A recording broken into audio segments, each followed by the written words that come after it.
So last question this week comes from, oh man, I don't want to say his name wrong. Altano, help. That Which one? Is it Italian?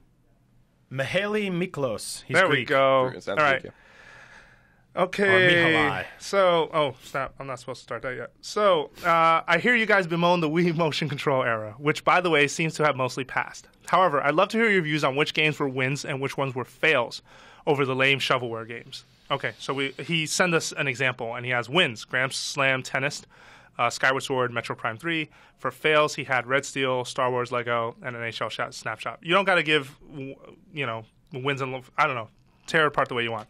I think a win was Wii Sports. Easy. Yeah, I was going to say that's the obvious one. Yeah, that is the most obvious one. It was a pack-in. It was the game you needed the system for, and it was the lowest barrier to entry so anyone can play. Yeah, and that really encapsulated what the Wii was about. It was really smart. I got Resident Evil 4 win.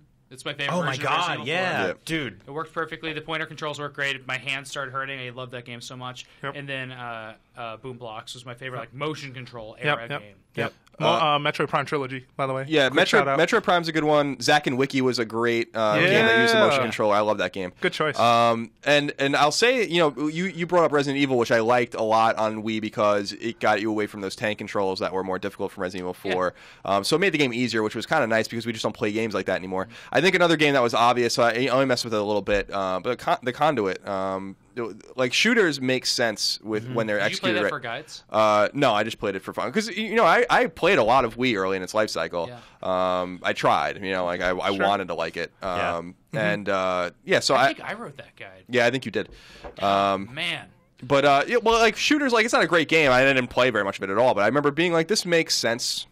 Like I can get down with a shooter like that. Red Steel was great in premise, but didn't work. Especially the turn your hand sideways gangster style gun thing just did not work. I don't know if it counts because it's basically a light gun game, but it worked the same way. But House of the Dead Overkill was actually a really awesome game to play. Because it makes sense, right? Like, especially with even the whole like the point down and flick back up to reload, like very arcade style. Like I remember like waiting to see a movie in the 90s and playing light gun games at a movie theater.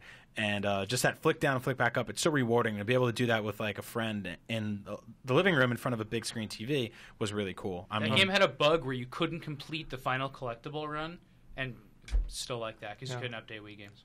Oh, wow. I did not know that. Or that. they didn't. I mean, in Skyward Sword's case, they had an update thing, which you had to like send it an SD card. Yeah, that was the one example. I thought Other M you had to do that too. There was a game breaking bug in that. And you could send your memory card in. But that's what you had to do. You had to get your broken game fixed. That wasn't an update. They would fix your broken game. It wasn't digitally. Yeah, no, I that's a good remember point. Parts of Elebits kind of worked. Does anyone remember that game? Konami made that? Wii Play was a fail. It was a great... It came with a controller. You bought it for the controller. As they say, it was a mixed bag.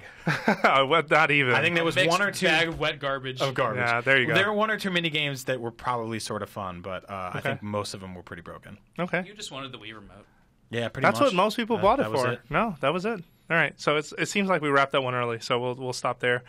So thank you very much for listening to Nintendo Voice Chat.